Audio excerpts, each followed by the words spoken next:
Well, with Forza, we want to appeal to a wide range of customers, and people play the game for a lot of different reasons. Real-world tracks are compelling because people want to go out and drive the tracks that they see on TV, and famous race car drivers have driven from all around the world these exotic locations.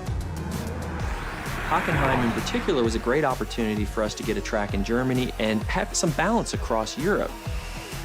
Hockenheim's a great track. It's been in DTM, it's been in lots of great sports car racing as well as other types of racing around the world. It's a really old track.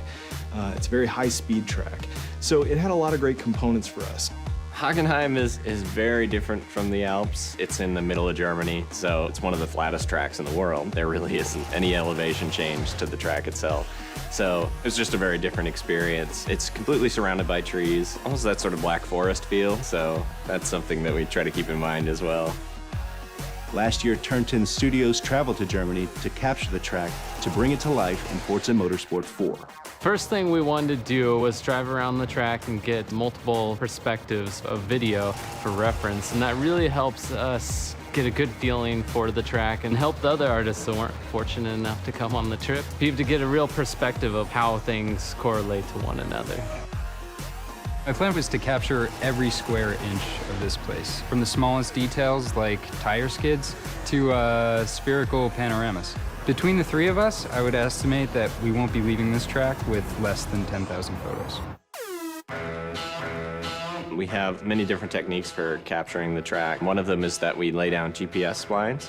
So we'll actually walk or drive around the track with different GPS devices so that we can accurately reproduce the topography and the camber of the track.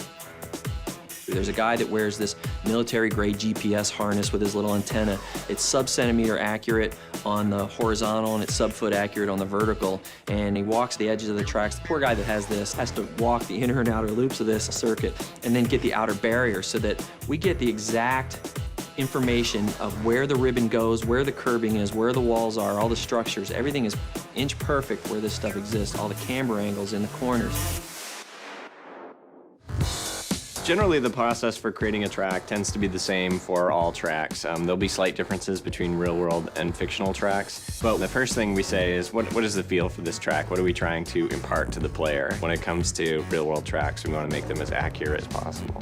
Hockenheim in particular, that comes down to the Mercedes grandstand. There's a grandstand there that's shaped like a giant C, and it dominates the entire track. It's almost like a monument to the area itself, so we've put a lot of detail into it.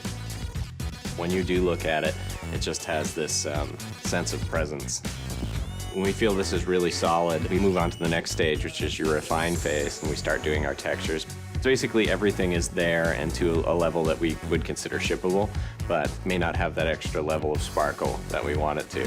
And then we take it into the polish phase, which is where all the love comes in. We get in and we model all the little details, where we try and say, okay, at this point, we know a lot of people are gonna hit this corner, so we're actually gonna scuff this corner up a little bit so that it's got a little bit of that character to it. For the ultimate test, we'll bring in pro race drivers, guys like Gunnar Jeanette, who've actually raced on a lot of these tracks, to give us his feedback. Because it can be inch perfect, but he can be like, you know, I use this brake marker, this rubber strip, right before the curbing on this, and then I turn, and this seems like it's happening just a little bit late, or this bump isn't quite bad enough. This upsets my car when I go in over here. So we go in there and we make sure we get all those little subtleties right as well. So when you're racing a track like Hockenheim in the game, it's gonna feel and look just like it does in the real world to real drivers. We've measured, we've filmed, and we've photographed. It's time to take all of that source material and bring it to life. Here it is in all its glory in Forza Motorsport 4, it's Hockenheim.